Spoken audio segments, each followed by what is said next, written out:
नमस्कार बहिणींनो, आजचा सगळ्यात मोठा अपडेट आलेला आहे आणि यावरही चर्चा आपण करणार आहोत की मार्च आणि एप्रिलचे 1500 अजून आले का नाही, केव्हा येणार आहेत, दोन्ही पैसे एकत्र मिळणार आहेत का, म्हणजेच की 3000 मिळणार आहेत का, मार्च एप्रिल आणि मे असे करून 4500 मिळणार आहेत का. ओके, आज आपण तारीख आहे आज 2 मे 2026. तर आज आपण लाडकी बहीण योजनेबद्दल ज्या ज्या नवीन अपडेट आलेल्या आहेत त्या पूर्ण क्लिअरपणाने आपण समजून घेणार आहोत या व्हिडिओमध्ये. ओके, त्यामुळे माझ्या व्हिडिओला आधी लाईक करा आणि सबस्क्राईब करा, कारण की मी रोज इथे नवनवीन ज्या अपडेट येतात लाडकी बहीण योजनेबद्दल ते व्हिडिओमार्फत मी सांगत असतो. त्यामुळे माझ्या चॅनलला सबस्क्राईब करायला विसरू नका. ओके, आता जी पहिली अपडेट आहे ती आहे की राज्य सरकारकडून मे महिन्याच्या हप्त्याची प्रक्रिया सध्या सुरू झालेली आहे. ओके, आता ही सर्वात आधी महत्त्वाची बातमी म्हणजे मुख्यमंत्री लाडकी बहीण योजना ही सुरूच राहणार आहे. योजना बंद झालेली नाही आहे. सरकारकडून पुढील हप्त्याची प्रक्रिया सध्या सुरू आहे. त्यामुळे अफवांवर कोणत्याही विश्वास ठेवू नका. तुमची KYC कंप्लीट असेल तर नक्कीच तुम्हाला पैसे मिळतील. ओके, फक्त GR येण्याची वाट बघितली पाहिजे. या 2 दिवसामध्ये नक्कीच GR येईल. ओके, आता जी दुसरी अपडेट आहे.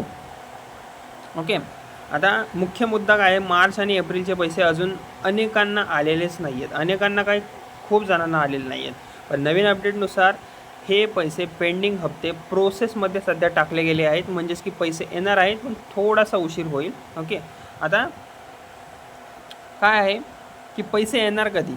ओके, हा एक मेन प्रश्न आहे. ओके, आता लेटेस्ट माहितीनुसार मे महिन्याच्या पहिल्या किंवा दुसऱ्या आठवड्यात पैसे जमा होण्याची शक्यता आहे. आता काही महिलांना असंही सांगेन मी की मार्च एप्रिल मे एकत्र 3000 ते 4500पर्यंत मिळू शकतात. पण हे फक्त पात्र महिलांसाठीच लागू आहे. म्हणजेच की ज्या महिलांनी KYC केलेली आहे त्यांनाच हे पैसे मिळणार आहेत. ओके, आता पैसे का थांबले कित्येक महिलांची, याची जर कारणे द्यायची झाली तर KYC इनकम्प्लीट, म्हणजे KYC त्यांनी केली नाही, आधार बँक लिंक नाही, ॲप्लिकेशन व्हेरिफिकेशन पेंडिंगवर आहे, चुकीची माहिती दिलेली, त्यामुळे पैसे सिस्टमने काय केले, होल्डवर ठेवले. ओके, आता तुम्ही काय करायला पाहिजे लाडक्या बहिणींनो, KYC कंप्लीट आहे का तुम्ही एकदा चेक करा, आधार बँक लिंक आहे का हे बघा, आणि तुमचा स्टेटस अप्रूव्ड आहे का ते एकदा चेक करा.